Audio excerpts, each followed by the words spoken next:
23, 24, 25, 27 members. How all they are will survive with their families? How they will earn? One day here is open, one day here is open. There is no rush. There is no people. But where we will go? Where we will go? My question is that where we will go? Who will survive our family? Who will earn to our family? How it is possible? We are not selling fruits. We are not selling vegetables. Then how we will survive our families? नमस्कार, मैं शंभू कुमार सिंह और आप देख रहे हैं सलसक। ये जो अंग्रेजी में बोल रही थी, आपने जो मोन्टाज में देखा, इनका नाम है डॉक्टर रईसा अंसारी। इनको बेल्जियम में पढ़ने का मौका मिला था, लेकिन आज ये आम बेच रही हैं, फल बेच रही है। आपको पता है क्यों? इस देश के हर कॉलेज यूनिवर्सिटी में SC ST OBC माइनॉरिटी के साथ इसी तरह का व्यवहार होता है। डॉक्टर रईसा अंसारी जो है वो फिज़िक्स में वैज्ञानिक हैं। ये फिजिक्स में ये PhD किया इन्होंने, और ये एक प्राइवेट इंस्टीट्यूट में पढ़ा भी रही थी, और इनको बेल्जियम जाना था रिसर्च करने के लिए। लेकिन इनके जो गाइड थे, उन्होंने 2 साल तक इनके एक फॉर्म पर दस्तखत नहीं किया। और जब आप अब जानेंगे कि दस्तखत क्यों नहीं किया, वो छोड़ दीजिए, जब इन्होंने PhD जमा करा दी, इन्होंने अपनी थीसिस सबमिट कर दी, तो 2 साल तक इनका वायवा नहीं हुआ। उसके बाद ही पहले मैं डॉक्टर रईसा अंसारी की हिम्मत की कहानी बताता हूँ। 25 लोगों के परिवार को चलाती हैं। उसमें अभी भी एक आदमी, एक इनके परिवार में एक महिला जो है वो लॉ कर रही हैं और एक मेडिकल की पढ़ाई कर रही हैं, और रईसा उन्हीं के लिए फल भेजती है। लेकिन रईसा साइंटिस्ट होती, वैज्ञानिक होती, आज देश को तरक्की के रास्ते पर ले जा रही थी, लेकिन इनको फल बेचने के लिए मजबूर किया गया, क्योंकि ये लगातार जो है इनके साथ नाइंसाफ़ी हुई है, जो इस देश के हर SC ST OBC माइनॉरिटी के साथ कॉलेज, यूनिवर्सिटी और कैंपस में होता है। दरअसल फर्स्ट क्लास MSc के बाद मटेरियल साइंस में PhD करने वाली रईसा को बेल्जियम में रिसर्च प्रोजेक्ट से जुड़ने का अवसर मिला था। डॉक्टर रईसा की कहानी भले कौतूहल लगे, लेकिन वो कहती हैं कि कुछ दस्तखतों और पारिवारिक परिस्थितियों ने मेरी ज़िंदगी बदल कर रख दी। सोचिए कि डॉक्टर रईसा जो हैं वो university of school of physics से रईसा ने MSc की डिग्री पर PhD हासिल किया। इससे पहले इसी वो देवी अहिल्या विश्वविद्यालय के स्कूल ऑफ इंस्ट्रूमेशन से रईसा ने, देवी अहिल्या विश्वविद्यालय इंदौर में है, उसी में उन्होंने MSc किया, वहीं से उन्होंने PhD किया। और उनके जो गाइड थे, उन्होंने दस्तखत नहीं किए 2 साल तक, इसलिए वो बेल्जियम नहीं जा पाई। उनका PhD थीसिस जमा हो गया, लेकिन उनको 2 साल बाद वाइवा का नंबर आया, वो भी गिरगिराने के बाद, और 4 साल उनका उसमें बर्बाद हो गया, और उसके बाद उनको नौकरी नहीं दी गई। और इस वजह से रईसा जो हैं वो सब्जी फल बेचने के लिए मजबूर हो गई। और 25 लोग का वो परिवार है जिसको चलाती हैं। उनके 2 भाई भी उसमें मदद करते हैं। और आज भी आपको बता दें कि आज भी रईसा जो है, रईसा के घर में जो है, आज भी वो फल बेचकर अपने परिवार को पढ़ा रही हैं। और उन बच्चे और बहन अभी भी मेडिकल और लॉ की पढ़ाई कर रहे हैं उनके घर में। तो मैं ये कहना चाह रहा था कि रोहित वेमुला याद है, पायल तडवी याद है, डेल्टा मेघवाल याद है, ये जो तमाम लोग हैं। मुझे एक बार कौशल पवार जो कि संस्कृत की प्रोफेसर हैं, वो बता रही थी कि जब भी हायर एजुकेशन में SC ST OBC माइनॉरिटी के बच्चे जाते हैं तो उनको उसी तरह से प्रताड़ित किया जाता है। मैनेजर पांडे की बड़ी कहानियाँ JNU में प्रचलित हैं, नाम्बर सिंह की बड़ी कहानियाँ JNU में प्रचलित हैं, कैसे वो जाति रिमार्क करते थे, कास्टिस्ट रिमार्क करते थे।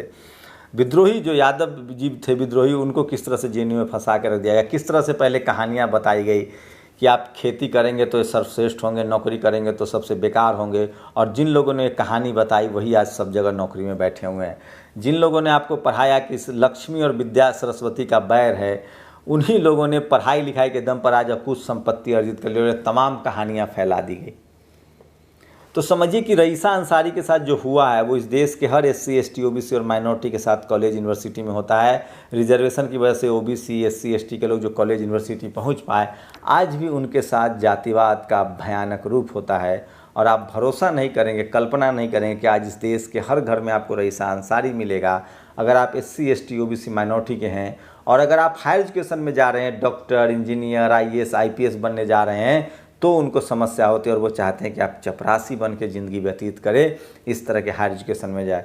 सोचिए वो कैसा आदमी होगा वो गाइड जिसने 2 साल तक इनके रिसर्च पेपर के लिए दस्तखत नहीं किए ताकि बेल्जियम न जा सके, और क्यों किया होगा। धर्म देख के, जाति देख के, लिंग देख के, या इनकी कोई पर्सनल दुश्मनी थी रईसा से?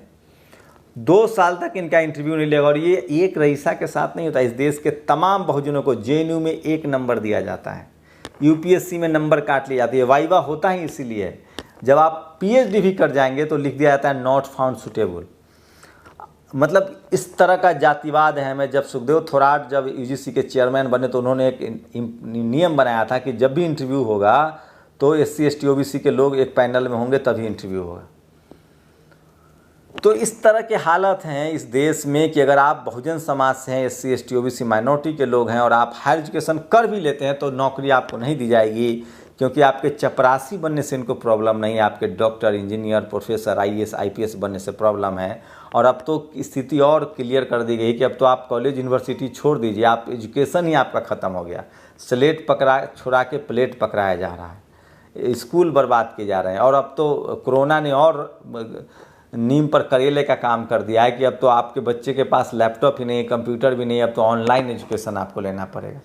तो स्कूल बर्बाद है, यूनिवर्सिटी बर्बाद है, और हर यूनिवर्सिटी में आपको एक रईसा की कहानी मिल जाएगी, हजारों रईसा की कहानी मिल जाएगी। यहाँ तक जेएनयू जैसे संस्थान में रईसा की कहानी मिल जाएगी जहाँ आपके बच्चों को टॉर्चर किया जाता है, अंगूठा काटा जाता है, न जाने कहाँ कहाँ बैठे हुए हैं लोग।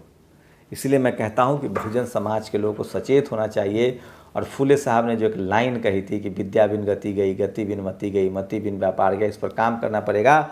और आज शिवाजी महाराज के वंशज साहू जी महाराज ने आज ही के दिन 50% रिजर्वेशन लागू किया था, जो कि सामाजिक न्याय का सबसे पहला आंदोलन था और पहला बड़ा कदम था।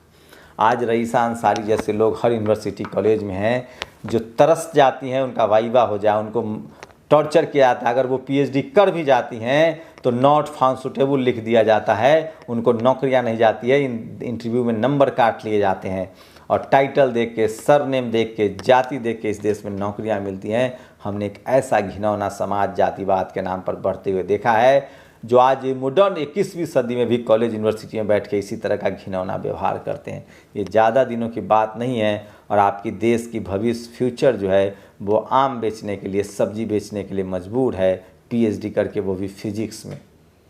मुझे शर्म आती है कि हम ऐसे व्यवस्था में रह रहे हैं जहाँ जाति से बढ़कर कोई चीज़ नहीं है, जहाँ मजहब से बढ़कर कोई चीज़ नहीं है, जहाँ जाति और मजहब के नाम पर इंसानियत का रोज़ कत्ल होता है, टैलेंट का कत्ल होता है, आपकी मेहनत का कत्ल होता है। और डॉक्टर रईसा अंसारी को सब्जी बेचने के लिए मजबूर होना पड़ता है। आज भी कॉलेज यूनिवर्सिटी में इसी तरह से तांडव चल रहे हैं और इस देश के हर यूनिवर्सिटी में इसी तरह की व्यवस्था है। और आपके SC ST OBC minority Bahujan Samaj के लोग मजदूरी करने के लिए मजबूर किए जा रहे हैं। कब कैसे रईसा अंसारी खड़ा हो, कैसे इस देश को बदले जा सकते हैं, रईसा अंसारी जैसे लोगों को क्या और करना चाहिए, और कब आप अपने बच्चे को रईसा अंसारी बनने से कैसे बचाएंगे, इसके लिए क्या करने की ज़रूरत है, आप लोग भी अपनी प्रतिक्रिया जरूर दीजिए। शुक्रिया। नेशनल दस्तक की आपसे गुजारिश है कि अगर इसको बचाना चाहते हैं तो नेशनल दस्तक को सब्सक्राइब करने के लिए रेड कलर के सब्सक्राइब बटन को दबाएं, फिर बेल आइकन की घंटी दबाएं। नेशनल दस्तक को बचाने के लिए बहुत जरूरी है कि हर खबर को शेयर करें, लाइक करें, कमेंट जरूर करें।